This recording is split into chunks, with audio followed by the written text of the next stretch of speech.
Shalom, saudaraku yang dikasih Tuhan. Kembali bersama Bu Maria lewat YouTube Pas Agape ini. Kita semakin melekat kepada Tuhan di hari-hari terakhir, di mana kita lebih lagi untuk mendekatkan hati kita kepada Tuhan.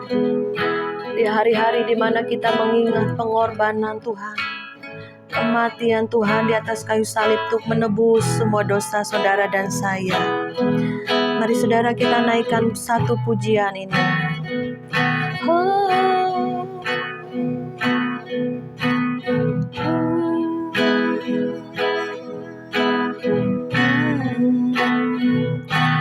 Hidup yang putus asa tak berarti,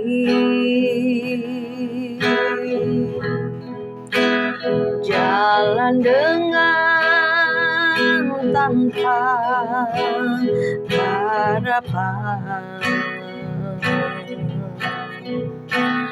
namun tangan yang berlubang paku menjamah jadi hidup baru, dan kayu yang kasar mengubahkan jalan hidup yang penuh kegagalan. Ku puji Dia selama-lamanya,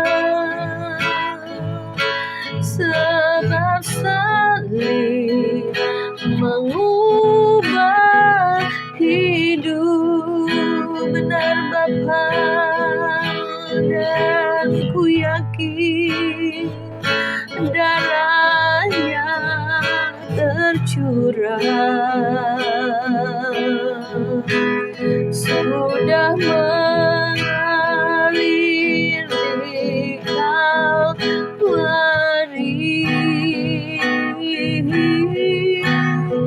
Bila zaman berlalu, dunia menderu, ku tetap pegang salib itu. Ya dalam ayat sana, jika dalam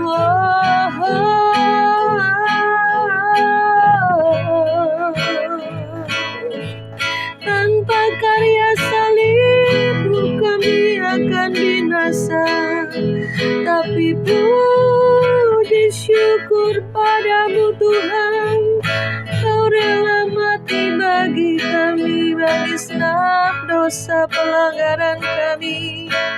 Kau tebus semua kesalahan kami dengan darah-Mu yang bercucuran di kayu salibmu, Tuhan.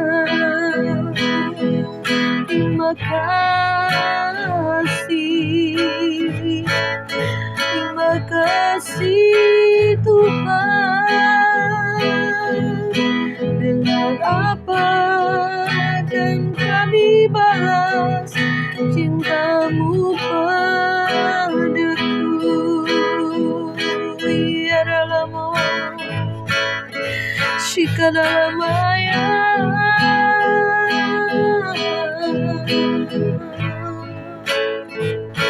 Haleluya, Yesus, terima kasih.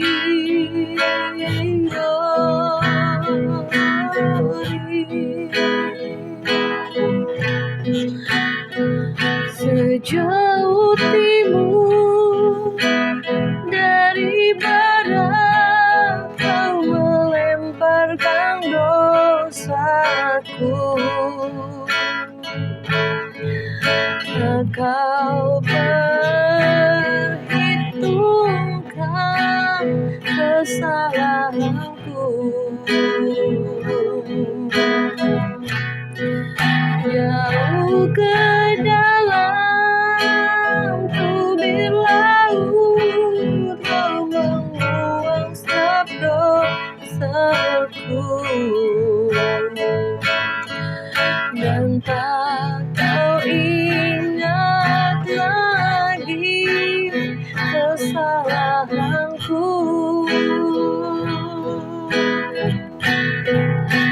Betapa besar kasih pengampunanmu Tuhan, tak kau pandang hina hati yang hancur.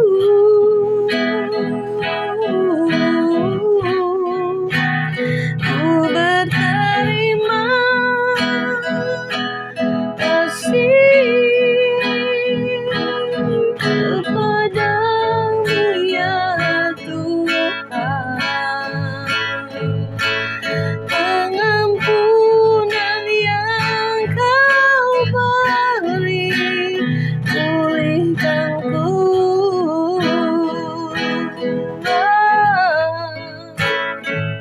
Kau ampuni segala dosa kesalahan kami Tuhan, Kau layakkan kami, Kau angkat kami dari lumpur dosa.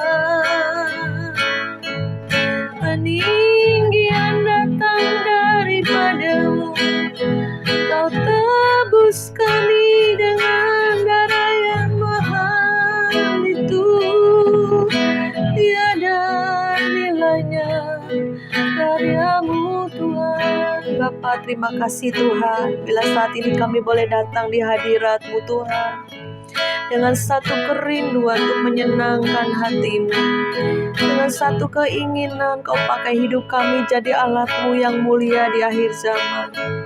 Karena kami tahu Tuhan, kami tidak bisa membalas kasih-Mu, kami tidak bisa membalas pengorbanan-Mu yang begitu besar itu Tuhan. Seharusnya kami yang binasa, tapi Kau gantikan kami untuk mati di atas kayu salib. Kau yang tidak bersalah dijadikan bersalah, Kau yang tidak berdosa dijadikan berdosa karena kami. Tuhan, terima kasih Tuhan. Biarlah roh kami terus menyala-nyala, biar kami terus kembali kepada cinta yang mula-mula, di mana waktu itu Engkau Tuhan menjamah kami, menghancurkan, meremukkan hati kami dalam pertobatan. Dan biarlah Tuhan, kasih yang mula-mula itu terus menyala-nyala dalam hidup kami. Terima kasih Tuhan, terima kasih Yesus, terima kasih Roh Kudus. Sebentar kami akan men-sharingkan kebenaran firman-Mu Tuhan, isi hati-Mu, pesan-pesan-Mu di hari-hari puasa kami ini Tuhan, di hari-hari perendahan diri kami di hadapan-Mu Tuhan. Kami tidak mampu, kami tidak berdaya, kami tidak tahu apa yang kami lakukan. Tuhan, kami butuh Engkau. Tuhan, kami butuh tuntunan arahan-Mu Bapa. Terima kasih Tuhan Yesus, terima kasih Roh Kudus. Haleluya, amin. Puji nama Tuhan. Saudara, saya mengucap syukur kepada Tuhan atas segala anugerahnya, kebaikannya dalam kehidupan kita setiap anak-anak Tuhan. Saudara, firman Tuhan kemarin malam saya sempat tanya sama Tuhan, Tuhan pesanmu apa untuk hari ini? Terus saya diingatkan satu ayat, tapi saya cari-cari ayat itu di mana ya? Saya cari-cari di Google, saya cari-cari di Alkitab, gak ketemu. Tapi kemudian gak berapa lama kemudian saya mendapatkannya ya. Ini ada pesan Tuhan di dalam Amsal 20 ayat yang ke-11. Anak-anak pun sudah dapat dikenal daripada perbuatannya, apakah bersih dan jujur kelakuannya. Jadi saudara, dari kecil, dari kanak-kanak, sifat seseorang itu sudah kita tahu ya. Seperti saya juga punya cucu hampir 2 tahun. Tapi saya melihat sifat dia, karakter dia sudah kelihatan dari kecil ya. Dia peramah, bisa nempel sama orang. Ada anak orang kan ketemu orang suka nangis. Kalau cucu saya ini nggak nempel sama orang, say hello ya. Bisa mau jabat tangan, sukacita, murah hati ya saudara. Tapi ada juga hal yang nggak baik, maksudnya negatifnya. Negatifnya gini loh, kalau misalnya kita bikinin susu, dia teriak-teriak. Pengen cepet gitu loh. Kalau kita mau ngasih sesuatu sama dia, langsung dia nangis-nangis, nggak sabar gitu ya, pengen cepet-cepet, pengen buru-buru, bisa teriak-teriak, sabar Kiara, sabar, tenang, tenang, Ama lagi kupasin buah atau bikin susu dia, ataupun ngantri sama temennya di sekolah, udah sekolah ya, bisa nyerobot saudara. Jadi dari kecil sebetulnya sifat karakter seseorang udah kelihatan. Jadi kita sebagai orang tua ya, sebagai ayah ibu atau sebagai nenek ya, oma opa, kita bisa mendidik anak-anak kita, cucu kita dengan baik. Kenapa? Kalau kita tidak mendidik, membiarkan, nanti udah besarnya nyusahin ya saudara. Karena memang saya perhatiin kenapa ya, dalam pelayanan ini kan luas ya saudara, bukan hanya saya tampil di YouTube aja atau di mimbar gereja, tetapi langsung saya berhubungan, bersentuhan, mendoakan, konseling untuk orang-orang ini ya. Bahkan dengan pelayanan di berbagai tempat, saya langsung terjun langsung ya saudara. Nah disitulah saya melihat banyak hal-hal yang merupakan pemikiran dan perenungan saya. Ya contohnya gini, kalau misalnya ini ada satu teman ya dalam pelayanan, hebat, worship-nya bagus, saudara. Tapi temperamennya tuh pemarah, apa-apa cepat tersinggung ya saudara. Apa-apa cepat membuat dia tuh bersungut-sungut gitu, bisa maki-maki orang. Saya bingung juga, loh ini kenapa ya Tuhan? Di samping dia pelayanannya hebat ya saudara, kalau di panggung hebat gitu, suaranya bagus, hadirat Tuhan turun kalau dia pelayanan. Tetapi di satu sisi, karena kita kan kalau dalam pelayanan ini kan dekat ya, kita kadang pergi kemana ya, kita retret, kita pelayanan bareng kemana, jadi ngerti loh sifat orang-orang tuh, karakter orang-orang tuh di sekeliling kita tuh eh, kebongkar lah gitu ya, maksudnya ketahuan lah sifatnya seperti apa saudara. Terus saya juga bingung kenapa ya bisa begitu ya. Nah makanya check and recheck ya saudara. Kadang saya perhatikan orang itu mempunyai satu sifat, ada turunan ya, dari orang tuanya, kakeknya, neneknya. Oh sifatnya begini, oh sama nih kayak kakeknya atau neneknya atau kayak ayah dan ibunya saudara. Nah itu biasanya harus diproses, dibentuk. Kalau masih kecil kita bentuk ya lebih bagus. Jangan sampai udah tua, udah dewasa, susah pembentukannya karena udah menjadi satu habit, satu kebiasaan yang dibiarkan. Ya. Akhirnya saya lihat, loh, pantesan dia tidak ada hubungan pribadi sama Tuhan. Ya, boleh hebat di mimbar, boleh hebat di worship ya. Nah, kemudian dia juga nggak ada yang saya dengar gitu ya, nggak ada hubungan pribadi sama Tuhan, nggak membangun hubungan karib sama Tuhan, nggak membaca firman, nggak ada doanya, up and down. Oh pantes saudara, karena kita tahu firman itu air hidup yang membersihkan, menegur kita, mengajari kita untuk hidup benar dalam perbuatan-perbuatan baik. Gimana kita mau berubah kalau kita aja jarang baca firman, jarang merenungkan firman, jarang menghidupi firman, itu lebih penting saudara. Ya, jadi itulah yang akan menjadi batu sandungan bagi orang-orang yang baru percaya Yesus, ya baru bertobat, kemudian dalam komunitas yang buruk ya, orangnya temperamen ya, suka gosip, suka kepahitan, suka jahat, bisa lebih jahat dari orang dunia. Makanya saudara ya, jadi kita ayo, Tuhan Yesus udah mau datang, kita bebenah diri. Apa sih yang harus kita ubah? Kita bertobat di sisi apa? Kita harus menyadari diri kita seperti apa. Jangan pasang tembok, pembenaran diri, egois, gue bener, lu yang salah. Itu pasang tembok, saudara. Jadi susah banget Tuhan untuk memproses kalau kitanya sendiri udah pasang pembenaran diri, pasang tembok, pasang pagar, gue yang benar, lu yang salah. Nah itu sulit saudara untuk berubah. Jadi kita pada akhir zaman ini harus mau diubahkan. Jangan, oh suami gue dulu dong, gue doain suami gue untuk berubah. Saya bilang, kamu gak bisa berdoa atau menuntut orang lain untuk berubah. Tapi yang bisa kita ubah diri kita sendiri. Apa yang bisa kita rubah? Mungkin dari perkataan kita, ya, mungkin dari kesabaran kita untuk orang-orang sekeliling kita. Kita terus mendoakan, menasehati. Selebihnya nanti ada didikan Tuhan. Ya, kita nggak bisa, lu dulu berubah, gue baru mau berubah, nggak bisa, saudara, begitu ya. Jadi ada orang yang nyolot-nyolot seperti gitu juga. Jadi kadang di dalam pelayanan ini luas sekali ya, banyak orang-orang yang mempunyai karakter-karakter yang belum baik ya saudara ya. Dan juga ada juga ya pendoa gitu ya. Suatu hari kan kita berdoa nih, gabung para pendoa. Kemudian yang satu pendoa yang si A melihat yang si B ini, pendoa si B, kok baju dia pakai jubah pengantin tapi masih ada noda, ada kotoran di gaunnya. Terus yang si A nyampein ke saya, Bu Maria disampaikan jangan ya ke si B. Ya udah sampaikan aja. Saya bilang itu namanya dikasih penglihatan dari Tuhan ya. Mungkin ada warning dari Tuhan ya kan. Pada waktu disampaikan, marah saudara. Nggak terima. Merasa diri hebat, paling bener nih. Ya kan, kadang orang sulit loh untuk ditegur. Apalagi kalau udah pelayanan, udah hebat, punya karunia, ya dicari orang, nggak gampang saudara untuk ditegur. Harusnya dia, oh terima kasih ya engkau sudah mengingatkan saya. Ya silakan nangis sama Tuhan. Tuhan, kalau memang masih ada dosa, kesalahan atau hal-hal yang tidak baik, aku mau dimurnikan lagi. Tuhan tunjukkan ya apa hal-hal yang aku harus ubah. Harusnya gitu saudara, bukannya marah, ya temperamen ya. Itu yang Tuhan lihat tuh hati. Makanya akhir zaman itu kita harus jaga hati.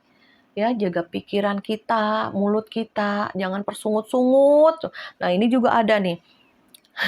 Dalam pelayanan kan banyak yang ngomel, terus sungut-sungut apapun, nggak ada yang diomelin, semua diomelin, saudara. Jadi dosa orang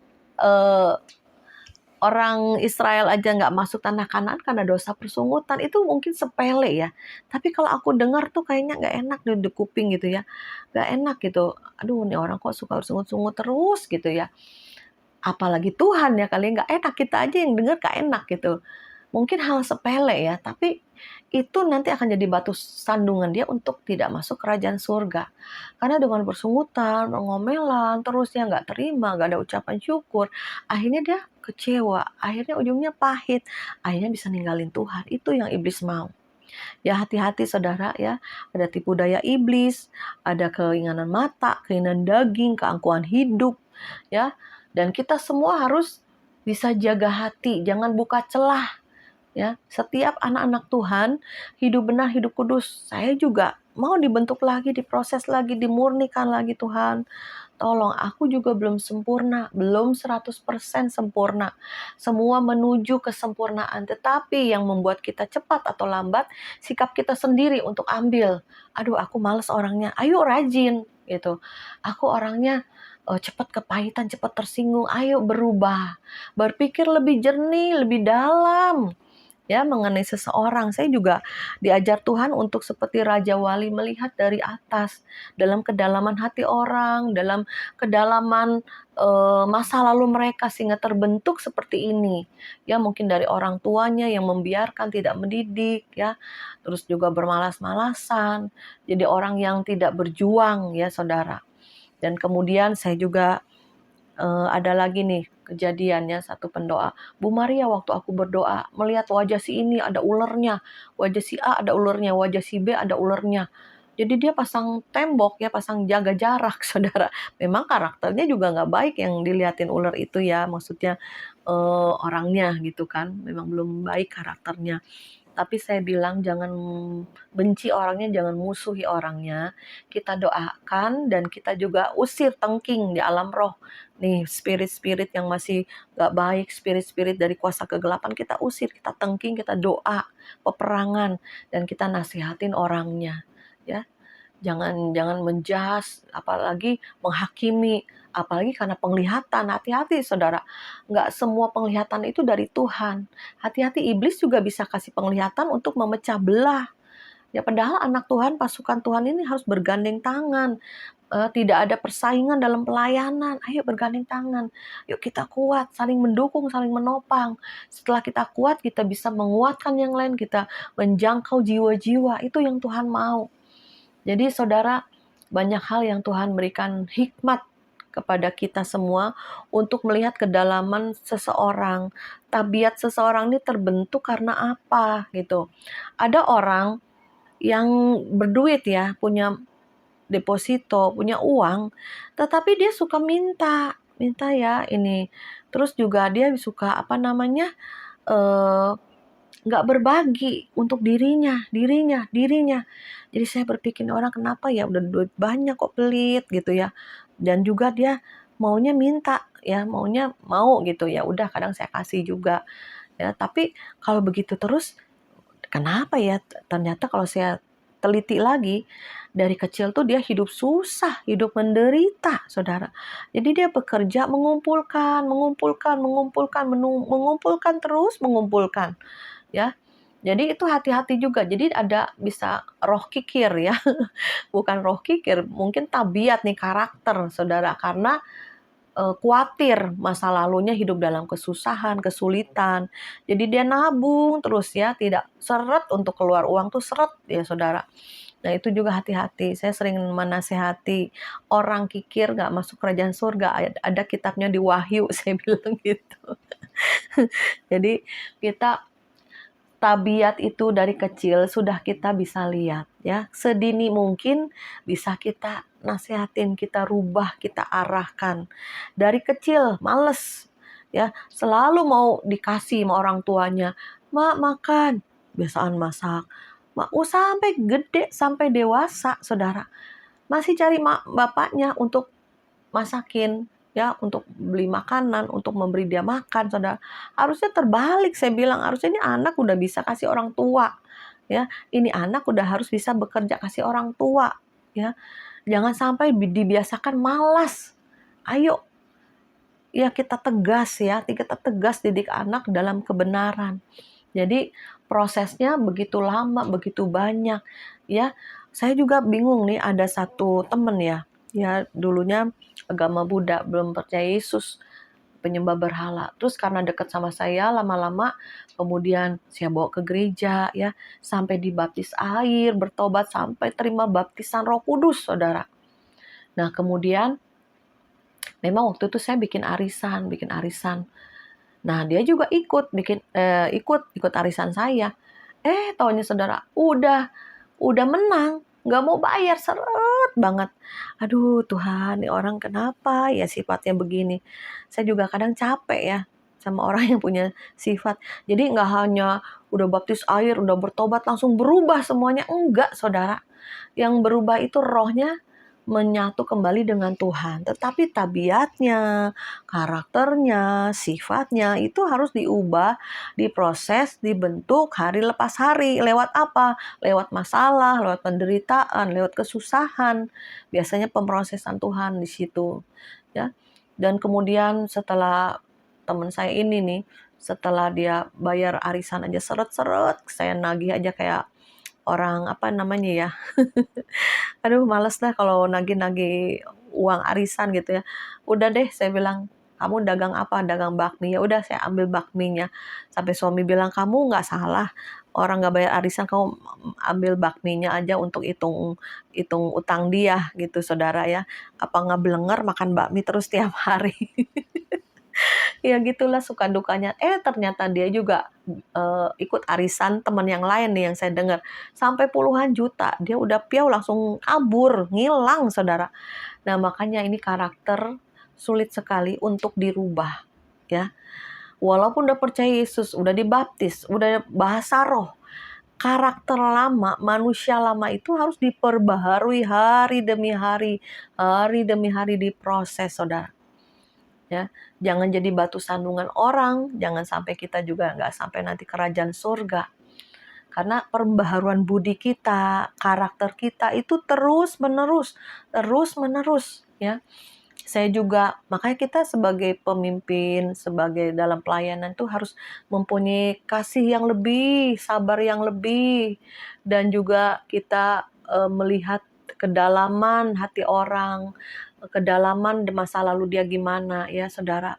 Dan kemarin baru-baru ini juga ada satu anak Tuhan keluar nih dari pasukan Agape, nggak ngomong, langsung keluar. Terus si A ini keluar, terus ngomongnya sama si B. Saya tanya sama si B, kenapa ya dia keluar? Saya bilang gitu. Oh, katanya Cimaria udah berubah hati, katanya gitu. Berubah hati gimana? Saya bilang gitu, saya nggak ngerti berubah hati gimana, saya bilang gitu. Cimaria masih seperti yang dulu ya, kayak lagunya Prabowo, aku masih seperti yang dulu, mengasihi jiwa-jiwa selalu. Ya saudara, saya akhirnya kontak, ayo kita ngontek yuk. Akhirnya kita ini lagi ya, maksudnya berkomunikasi lagi dengan baik ya.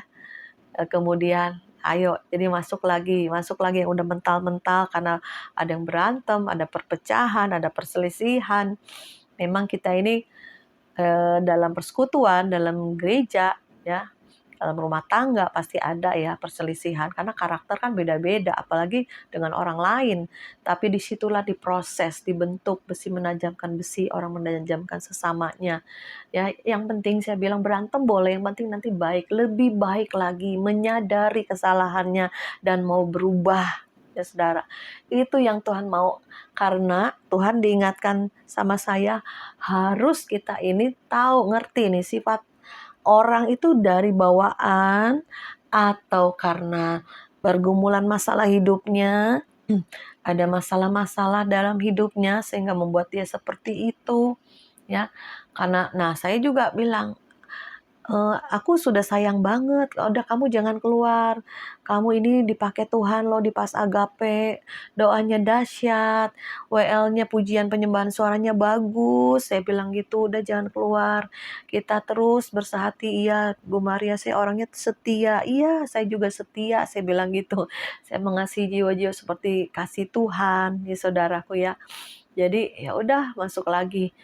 Jadi kita melihat kedalaman seseorang tuh, oh iya Tuhan, aku melihat orang ini kasihan, dia pernah cerita masa lalunya, suaminya jahat ya, jahat banget sama dia. Sampai dia tuh kepahitan lah banget ya saudara, bener-bener pahit. Tapi disitulah Tuhan pulihkan, pulihkan, pulihkan. Jadi mungkin masih ke bawah-bawah dalam pelayanan sekarang ini, cepat menarik diri, cepat kena panah api iblis, cepat jadi negative thinking ya. Ada orang seperti itu, curigaan, negatif ya, ngomongnya juga negatif. Hati-hati saudara. Jadi kita harus terus diperbaharui ya. Sifat seseorang, karakter seseorang dari kanak-kanak udah kelihatan kata Tuhan. Iya ya bener ya. Cucu saya aja udah kelihatan sifatnya nggak sabaran, yang sifat yang jelekin ya nggak sabaran, cepet dia ngambek gitu kan. Pokoknya nggak sabar lah, bisa teriak-teriak. Tapi di sisi yang lain ada baiknya juga. Dia suka memberi, penuh kasih, suka dipeluk ya, penuh kasih sayang. Nah, yang sudah baik harus terus dijaga. Yang sifat-sifatnya buruk, mungkin malas, ini anak, mungkin dia egois, ini anak, ya mungkin juga nggak sabar, cepat ngambek ya. Itu harus kita rubah, harus kita tegas juga sama anak, harus rubah. Kalau enggak terus berlarut-larut berpuluh-puluh tahun saudara biarkan anak-anak saudara, nanti gedenya susah, sukar. Jadi ibaratnya sudah mengeras gitu ya. Akan sulit, lebih sulit lagi. Kalau dari kecil lebih gampang kita membentuk anak-anak kita ya lebih baik lagi dalam karakter. Disitulah pesan Tuhan. Jadi kita harus akhir zaman ini berubah. Ya, roh kita udah menyatu dengan Tuhan, kita sudah terhubung dengan surga. Tetapi ada karakter, sifat lama, tabiat lama, itu yang diproses, itu yang dibentuk Tuhan. Jangan sampai saudara jadi batu sandungan orang, dan jangan sampai saudara juga tersandung gak nyampe ke sorga. Karena kesalahan kita, kebebalan kita yang gak mau berubah. Ya saudara, ya mulai hari ini kita sungguh-sungguh minta kekuatan roh untuk sangkal diri, pikul salib, ya ikut Yesus. Kita semua diproses, dibentuk. Tuhan aja tidak pernah lelah membentuk kita. Kita juga jangan lelah untuk kita mau berubah. Jatuh, bangun lagi. Salah lagi, minta maaf lagi. Mau berubah lagi. Terus ya sampai kita bisa menjadi seperti yang Tuhan inginkan. Bisa jaga hati, bisa buah-buah roh muncul, bisa sabar, marah boleh tapi dalam ketepatan. Ya marah boleh, nasihati boleh, keras boleh, tetapi dalam ketepatan tuh jangan sampai kata-kata kutuk keluar, jangan sampai kata-kata kotor keluar, jangan sampai kata-kata binatang keluar, jangan. Kita marah boleh, tapi jangan sampai melewati matahari terbenam, ya saudara. Jadi proses Tuhan di akhir zaman ini banyak. Jangan hanya kita terpukau oleh hamba-hamba Tuhan yang hebat, yang dahsyat, ya yang yang punya karunia, tetapi engkau lihat karakternya seperti apa. Ada yang memanfaatkan orang, ya memberi karunia, bernubuat, melihat ini, melihat itu, tapi ujung-ujungnya duit, saudara. Ujung-ujungnya cinta uang, hati-hati. Banyak juga orang-orang akhir zaman ini yang cinta uang, dan juga senang kalau dipuji, puja ya. Senang kalau orang datang kepada dia untuk mencari tahu nih nubuatan masa depannya. Hati-hati ya. Karena dengan itu saudara menduakan Tuhan. Ayo kita cari Tuhan. Kita langsung ke sumbernya. Dari yang lain itu nanti Tuhan kirimkan untuk konfirmasi. Jangan kita mencari-cari manusia untuk masa depan kita ya. Tapi baiklah kita cari Tuhan. Sungguh-sungguh Tuhan masih berbicara sampai hari ini. Saya percaya jika saudara menyediakan waktu untuk Tuhan, Tuhan tuh senang berbicara kepada anak-anaknya. Ya, telinga kita kurang panjang untuk mendengar karena kita nggak deket sama Tuhan. Ya, kita jauh dari Tuhan, gimana kita mau dengar suara Tuhan? Ayo, lebih lagi melekatkan diri sama Tuhan. Setia aja baca firman, berdoa, memuji menyembah Tuhan, melayani Tuhan. Dimanapun kita beraktivitas, sertakan Tuhan. Jangan dibedakan, dipilah-pilih, ini waktu Tuhan, ini waktu kerja, ini waktu ibadah. Enggak, sertakan Tuhan di seluruh aktivitas kita. Selalu kita berdoa di hati. Kadang kita melakukan kegiatan apapun, seringkali Roh Kudus yang di dalam kita ini kita ajak ngobrol, kita ajak berbicara ya. Sampai hari ini Tuhan rindu untuk berbicara kepada anak-anaknya. Puji nama Tuhan, kita berdoa. Bapa dalam kerajaan surga, hamba berdoa Bapa di dalam nama Yesus Kristus. Biarlah kami punya karakter-karakter ilahi. Dari kecil Tuhan sudah tahu sifat karakter kita. Biarlah yang buruk, yang gak benar, yang jahat kita mau ubah. Kita mau diproses, mau dibentuk. Sehingga karakter yang baik semakin bertumbuh, berkembang. Dan kami sempurna sama seperti Engkau sempurna. Terima kasih Tuhan, tolong kami ya Roh Kudus. Supaya mampukan kami Tuhan untuk menjadi lebih baik lagi dari hari ke hari. Karena kami tahu kami di penghujung akhir zaman. Kami biarlah memakai jubah putih, jubah pengantin Kristus, dan tanpa cacat dan noda sedikit pun ya Bapa. Terima kasih Bapa, di dalam nama Yesus kami mengucap syukur dan berdoa. Haleluya. Amin.